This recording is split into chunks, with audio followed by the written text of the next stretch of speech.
Talk about a crusher. Yes! Oh! Are you kidding me? And gone!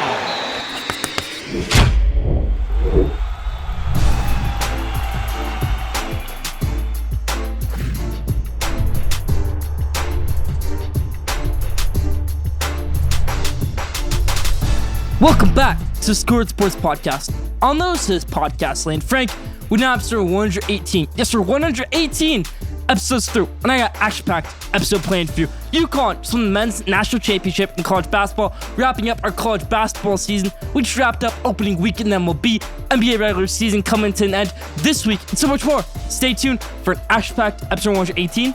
Let's hop into it.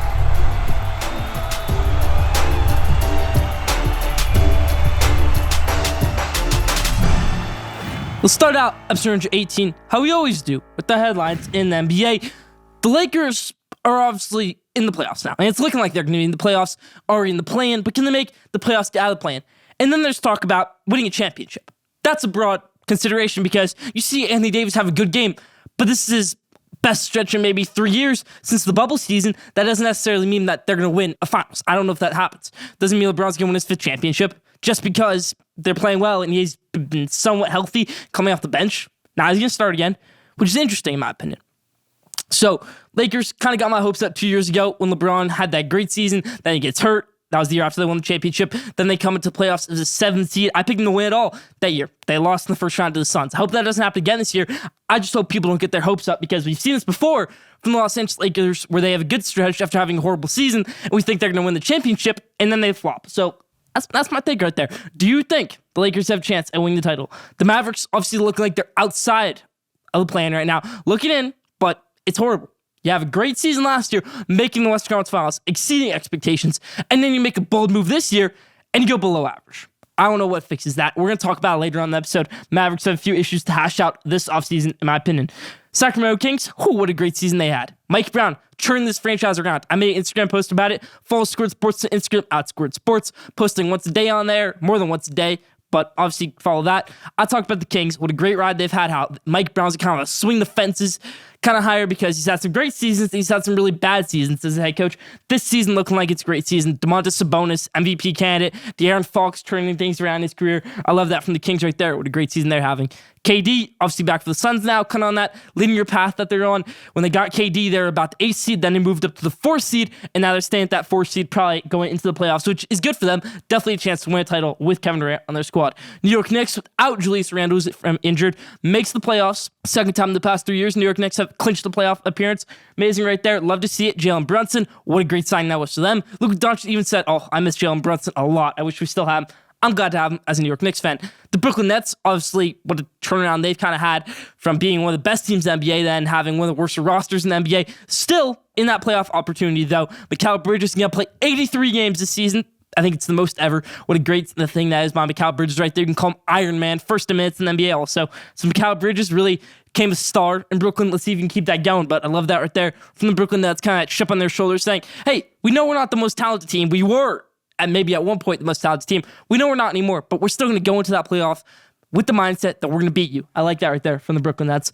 Toronto Raptors, they were kind of in tank for Wemby mode at one point, tank for Victor Wembanyama. If you saw that 3-point dunk the other day, that's besides the point. But now they're in the playoff conversation. They traded a first-round pick. They got Jakob Poeltl. A little bit interesting right there, kind of giving up a lot to go for a guy like that. And now they're in playoff conversation. But do you want to be in that 7-8 seed spot, maybe go to a 7-game series and lose that first-round series, or do you want to get a generational talent in this upcoming draft? I don't know. Raptors fans, let me know on that in the comments section. Let's move to the NFL. We still have some free agency, NFL draft stuff going on. Lamar Jackson, Aaron Rodgers, these two guys really still waiting on some news. Lamar Jackson, is he going to stay in Baltimore with the Ravens? Same with Aaron Rodgers. Is he going to become a New York Jet? Because it seemed imminent about 2 weeks ago that we're going to get the news at any moment. Now we haven't gotten that news. Maybe we get it by right now, but I don't know. Lamar Jackson, Aaron Rodgers, interesting situation with them right now. This draft class, everybody, for quarterbacks, it looks great for some of these guys, and then it looks bad for some of these guys. Let me say why. You see Anthony Richardson, you see Will Levis. These guys look great in shorts, throwing a football without pads, add defense, if you're just throwing it 70 yards down the field. For CJ Stroud and Bryce Young, they can't do that. They don't have the physical ability to throw the ball 80 yards downfield and make it look like it's nothing with the flick of the wrist like Will Levis and Anthony Richardson can. But the thing that Bryce Young and CJ Stroud can do is they can be accurate on the field. With pads, improvise, with pads on, improvise other things outside of the 40-yard dash, unlike Anthony Richardson and Will Levis. Which side are you on? Are you like the side where you love the physical gifts, you can run a 4.3 40 as a quarterback, throw the ball 80 yards? Or do you want to see a quarterback actually making plays inside of a game, actually winning games? That's what Will Levis and Anthony Richardson couldn't do in college. That's what Bryce Young and CJ Stroud did do in college. So think about it right there. Let's move to the MLB, where we had a very great first week. I'm going to start out with this. Jacob deGrom, opening day, Texas Rangers. Everybody's excited. They're playing the Phillies, familiar foe for him. How's he going to go? He pitched horrible. But what I loved about Texas Rangers is they put up 11 runs for him. That's the one thing the Mets couldn't do.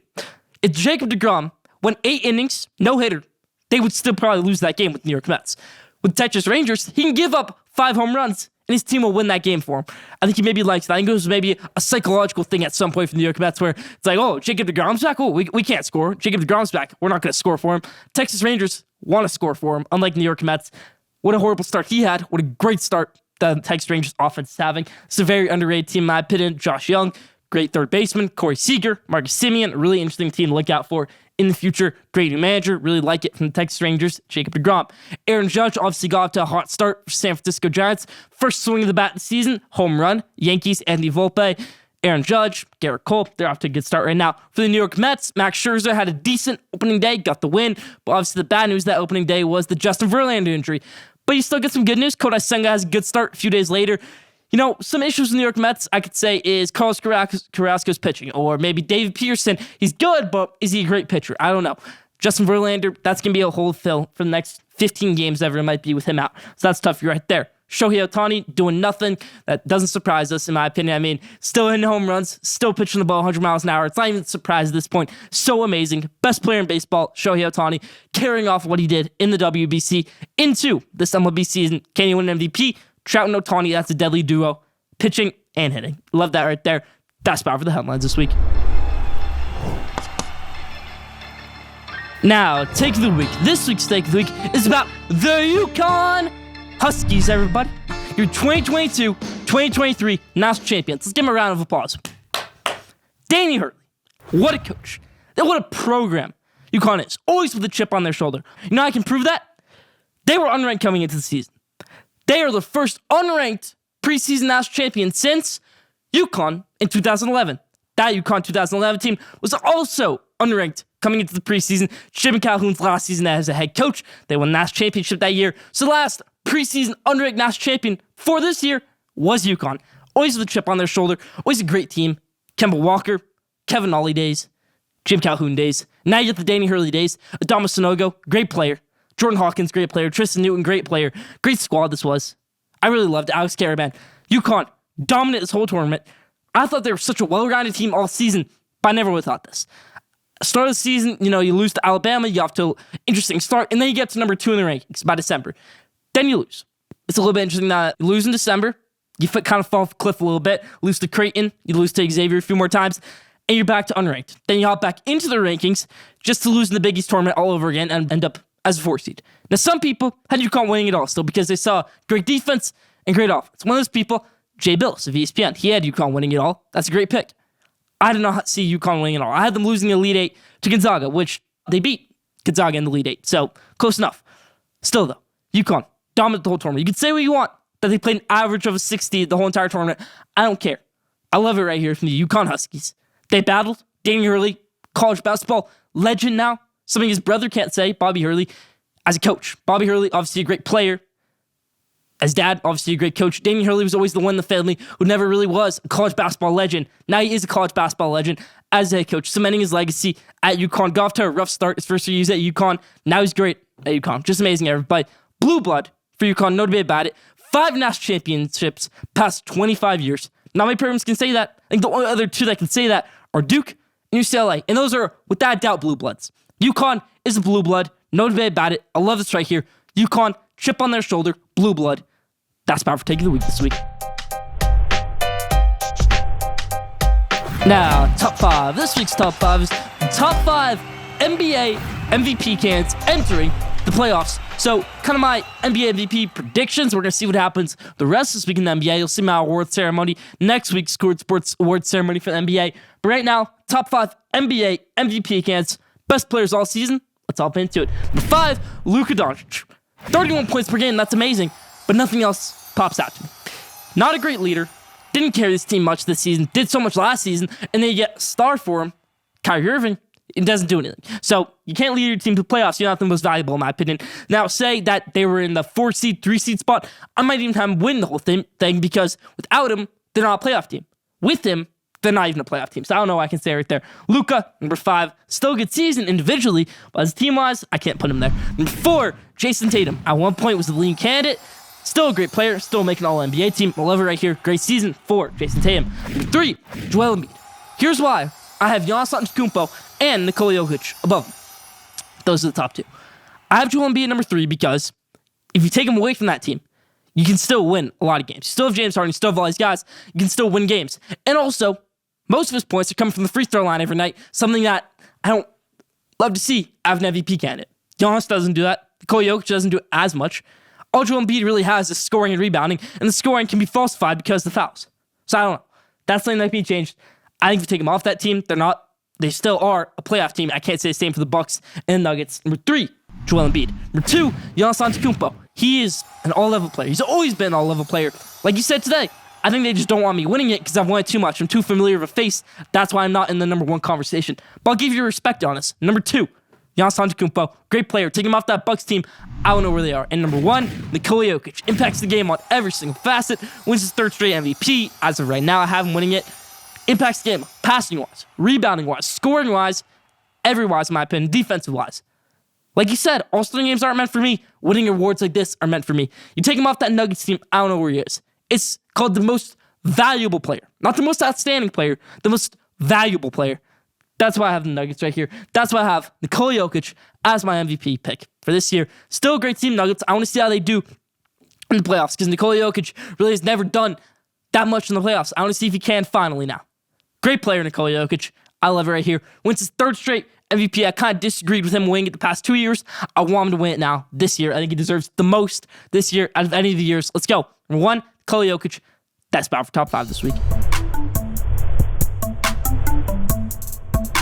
Now, did you know this week's Did You Know? It's a great one. Did you know you can't wear number 6, 7, 8, or 9 in college basketball? Now, the reasoning behind it is going to blow your mind. Because you go to the scorer's table, you say, okay, foul on number 9, you're going to have to do 5 and 4.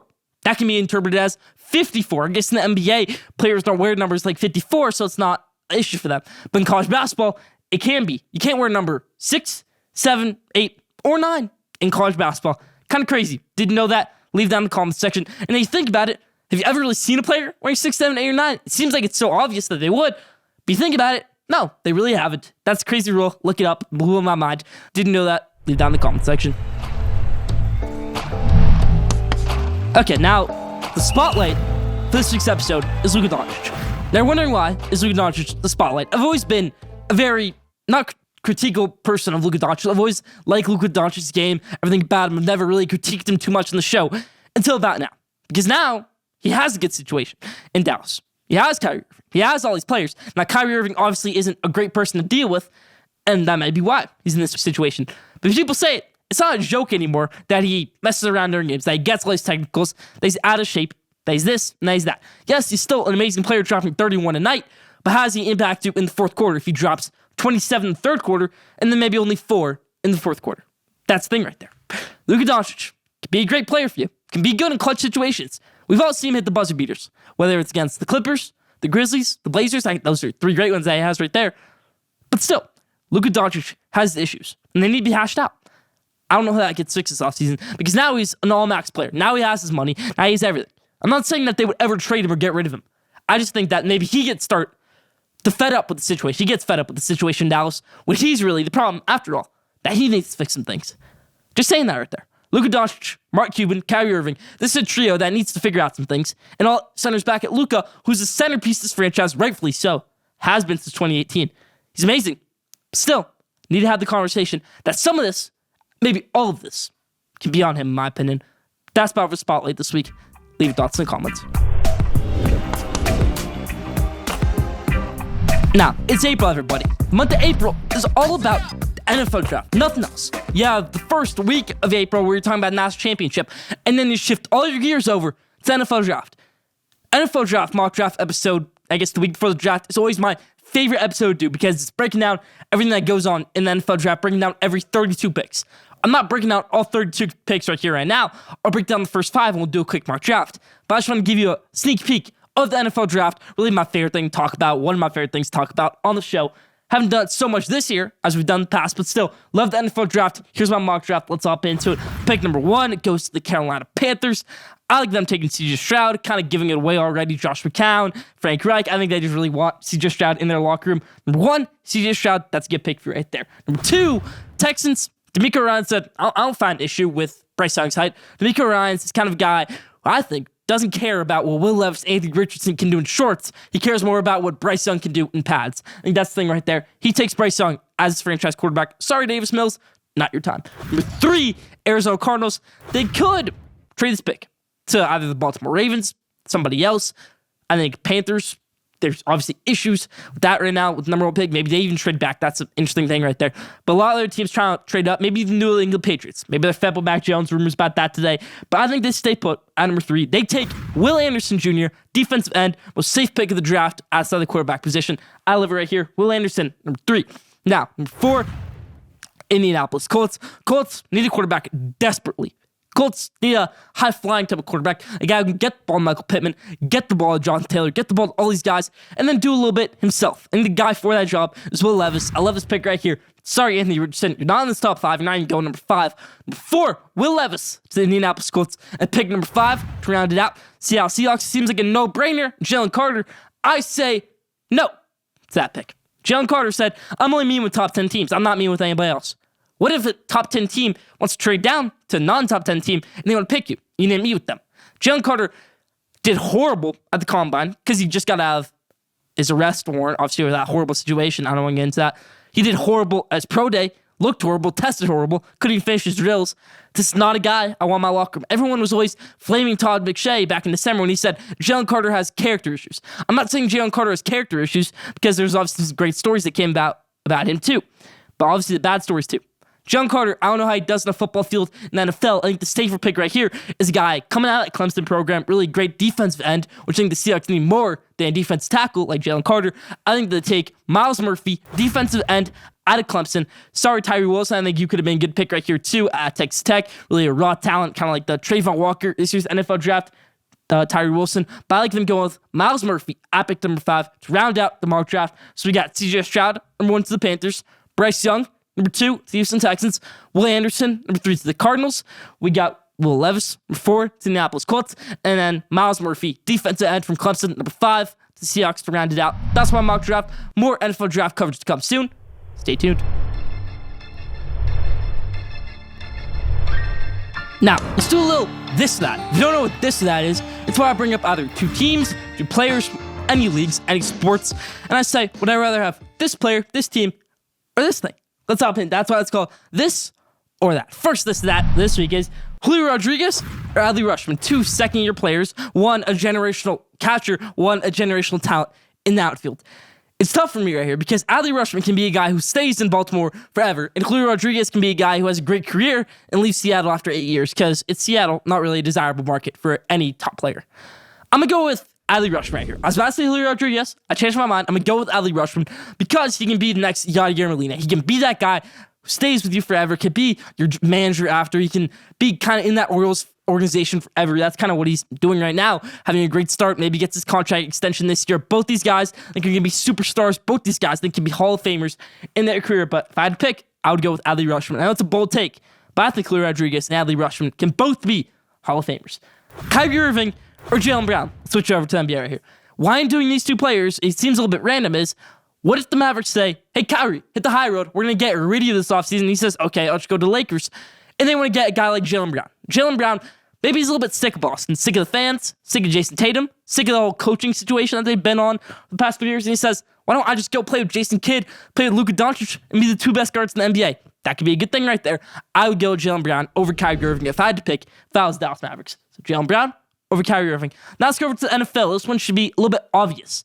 It's for the Tennessee Titans. Ryan Tannehill or Lamar Jackson? This is a no-brainer. If you would ever say Ryan Tannehill, you'd be wrong. It's Lamar Jackson. And you wouldn't have to give up too much. You'd give up a first-round pick for this year, maybe a first-round pick for next year, and maybe Malik Willis or somebody else in there, and you're done. You get Lamar Jackson, and you have the best run game, maybe in NFL history, with Lamar Jackson and Derrick Henry. That's easy. That's such an easy pick for me right there. Lamar Jackson over Ryan Tannehill any day. They need to do this pick. I think they need to do it no matter what. Mike Vrabel, Lamar Jackson, that's a deadly duo. Max Scherzer or Jacob deGrom. I think we've done this one before, but here's what I'm picking right now. Max Scherzer obviously was great for the New York Mets. Jacob deGrom was great for the New York Mets. Now on a different team, Texas Rangers. I'm going to go with Max Scherzer. You want to know why? Max Scherzer has been dominant in the playoffs. Jacob deGrom only has one career playoff win, and that was in the wild card round. Obviously, Max Scherzer's latest playoff game was against San Diego Padres, where he gave up 7 runs, and that was horrible. But I think all the time we're talking, if we had to go down to a Game 7 situation, I would still take Max Scherzer over Jacob deGrom. Jacob deGrom could throw as many 100-mile-an-hour fastballs as he wants. If Mookie Betts or Aaron Judge catches one of those, it's going long. It's going for a home run. No debate about it. I like Max Scherzer. Nastier stuff, in my opinion, than Jacob deGrom. Last one right here, the Miami Heat or the Atlanta Hawks. 2 teams. These teams could face off in the play-in as the 7-8 matchup, or maybe even the playoffs as a different matchup. I would right now go with the Atlanta Hawks. Quinn Snyder, great coach. Eric Spoelstra, struggling a little bit with the Miami Heat. Obviously, Eric Spoelstra has a great story. Legendary head coach. Won a championship before. Started from a video intern up to the championship. Has Jimmy Butler, who has been on and off this year. Has Udonis Haslem, who has been kind of the team coach, even though he's still a player. A little bit interesting. But this Miami Heat team doesn't really know their role. Neither does the Atlanta Hawks. Quinn Snyder came in there, has done a good job. Trae Young, DeJounte Murray, neither of these teams exceeded expectations this year. But if I had to pick one, I would pick the Atlanta Hawks. I like Trae Young, I like DeJounte Murray over that guard duo of Kyle Lowry and Jimmy Butler right now in Miami. Just not playing to the extent they can. Obviously, this team is championship caliber. Both these teams can be championship caliber, arguably. But I like the Atlanta Hawks over the Miami Heat in any 7-game series. That's about for this week. Leave your thoughts and comments. Now, at the buzzer, this week's at the buzzers, should Detroit Pistons head coach Dwayne Casey be fired? What really sticks out about Dwayne Casey outside of his one Coach of the Year win, where he had a great regular season and lost in the second round of the playoffs? What sticks out about him? Having a good team in Toronto? He didn't win any championships. He didn't win any Eastern Conference championships. The best thing he ever had in Toronto was a Game 6 series against LeBron in the Eastern Conference Finals. That's the best thing he ever had in Toronto. Now he's in Detroit. Found no success in Detroit. In that Detroit team before that, I mean, they were borderline 8 seed, 7 seed every year. And then Dwayne Casey comes in there and doesn't do much. That's why I'm surprised right now. Because they have 16 wins this year. 16 wins. That's awful. That's horrible. This is a very bad team right now. They've lost 20 of their last 21 games. And you're probably going to get a generational talent like Victor Wembanyama. If you get Victor Wembanyama, that's a great duo for you right there. Because you have Cade Cunningham, Jalen Duren. That's a great duo right there in of itself. You can plug Victor Wembanyama in there in that trio. That's a great trio right there. That's a great big 3 for years to come. Obviously, Cade Cunningham didn't play much this year, but still, Victor Wembanyama and Cade Cunningham, that's a great duo. Do you really want a guy like Dwayne Casey screwing that up? I don't know. Dwayne Casey really hasn't shown much, in my opinion, as a head coach with Detroit Pistons. Obviously, I'm not one to talk too much about NBA coaching, but I can see from the fan perspective that Dwayne Casey might need to go out in Detroit. We've seen some first-year head coaches find some success. Obviously, Will Hardy this year with the Utah Jazz. We've seen Mark Daigleault in his second year with the Oklahoma City Thunder have a good year. So, interesting thing right there. That's about for At the Buzz this week.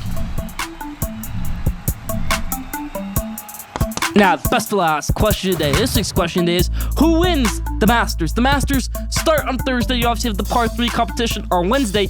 Ends on Sunday. The green jacket, Jim Nantz, hello friends, everything that we all love to see, traditions of the Masters. Even if you're not a golf fan, the Masters is still amazing. Who wins the Masters this year? Last year was Scotty Scheffler. He's the betting favorite. This year, I'm going to go against the odds. I'm going to go with Rory McIlroy. Winning the Masters has come up so close in the past few years. 2018 really came in second. Really had a great year, even though Patrick Lee won it that year. Came third last year when Scotty Scheffler won it. I think this year is Rory McIlroy's year. So scientific on the course, as everybody knows. I like Rory McIlroy to win it all this year in the Masters. Who's your Masters pick to win Augusta this year? Leave your thoughts in the comment section. That's about question day this week. That's about Schoolyard Sports, Lane Frank, FC118. Thank you for tuning in. Follow Schoolyard Sports on Instagram at Schoolyard Sports. Follow Schoolyard Sports on Twitter at Schoolyard Sport. Don't forget to subscribe, rate, and review for the best sports content in the world. We'll be back next week, episode 119. Stay tuned.